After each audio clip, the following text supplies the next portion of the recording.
Several eminent Nigerians who are considered heroes by many participated actively in the struggle for Nigeria's independence from the British colonialists.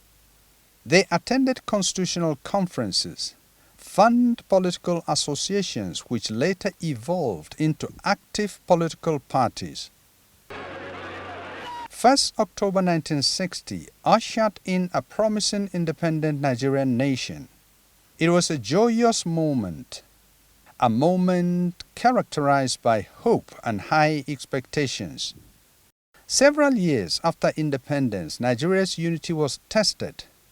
A military coup, a counter-coup, and threats of secession. Breakdown of discussions led to turmoil and violence in the country.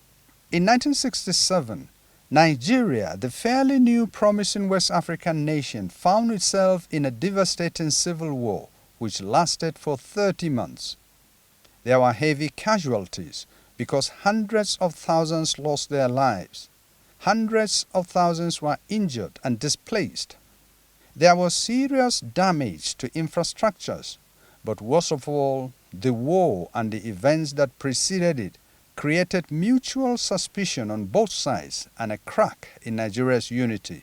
The first reason is we must fight this war because it was imposed on us as an imperial war. And they found an easy tool in the hands of Ojukwu, and they manipulated him. And they found willing tools in the Southeasterners, and they fell for it. So at the end of the day, we bloodied our noses for 30 months. And nobody, that's why Gawan captured it, no victor, no vanquish.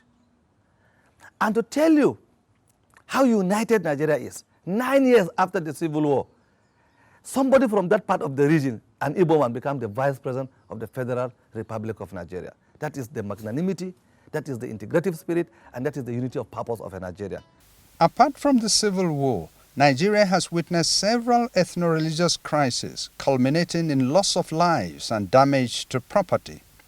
These events have continued to undermine not only Nigeria's unity, but the efforts to develop the nation. Many experts believe that there is a strong disconnect somewhere. If both Islam and Christianity preach peace and peaceful coexistence, why has religion become a source of conflict and loss of lives? Who is well grounded in Islam knows that killing a single soul intentionally is like killing entire mankind. In Christianity, a practicing Christian knows that to kill a neighbor is like obliterating the entire community out of existence. Then why did the current Nigerian Muslims and Christians find their own doctrines? The kind of things that we have been experiencing in Nigeria is a combination of factors. There are times when some people they benefit from problems. If there is conflict, they will benefit. If you tear down the place, they will be given contracts to build it. Therefore, they will encourage you to tear it. To me, what we need is to restructure the people.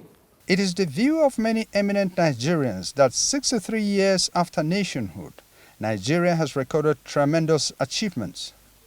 Apart from development of infrastructure seen in the urban growth of many Nigerian cities, there are gains in many sectors of the economy. Nigeria is the most populous country in Africa and arguably the largest economy on the continent. Many consider Nigeria as the powerhouse of Africa.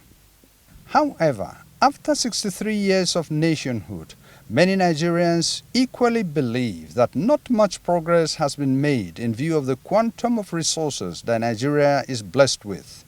These critics believe that many of the indices for measuring development have remained dismally low. They said many Nigerians are still suffering from debilitating poverty. Many are unemployed, and most recently, changes in the energy sector have further made life unbearable for many Nigerians. Many experts believe that Nigeria is a blessed country with unlimited potential of becoming a prosperous nation. However, these potentials will remain untapped for development until some variables become available or perform maximally for the benefit of all. It has been re-echoed variously by all well-meaning Nigerians that the only missing link between our expectations and our present position is leadership. With good leadership, with responsible, committed, and sincere followership, the El Dorado is very much around. We will soon be there. Our destination is defined. Our dimensions is well located.